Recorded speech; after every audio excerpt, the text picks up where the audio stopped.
நீங்கள் பார்த்தீங்கன்னா இது ஒரு இ-காமர்ஸ் மொபைல் ஆப். ஸோ இதில் நீங்கள் வந்து ஆட் டு கார்ட்,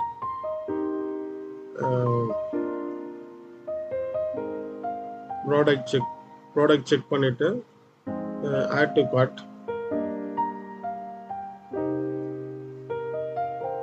எந்த டேட்டு, என்ன டைமு, பேமெண்ட் கேட்வே இதெல்லாம் நீங்கள் செலக்ட் பண்ணிக்கணும்.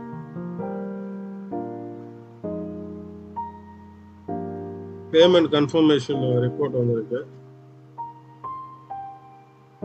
Payment options, credit card, debit card. இதுதான் வந்து செல்லரோட யூசர் ஆப்பு. இப்படி தான் இருக்கும் டேஷ்போர்டு. செல்லருக்கு எவ்வளோ ஆர்டர் வந்திருக்குன்னு இதில் இருந்து டேஷ்போர்ட்லேருந்து பார்த்துக்கலாம். இப்படி தான் வந்திருக்கும் ஆர்டர்ஸ். ஸோ இந்த ஆர்டர்ஸ் வந்து என்ன பண்ணுவாங்கன்னா செக் பண்ணிவிட்டு அதை அங்கேருந்து டெலிவரி பாய்க்கு ஃபார்வர்ட் பண்ணுவாங்க. ஸோ என்ன நிலைமையில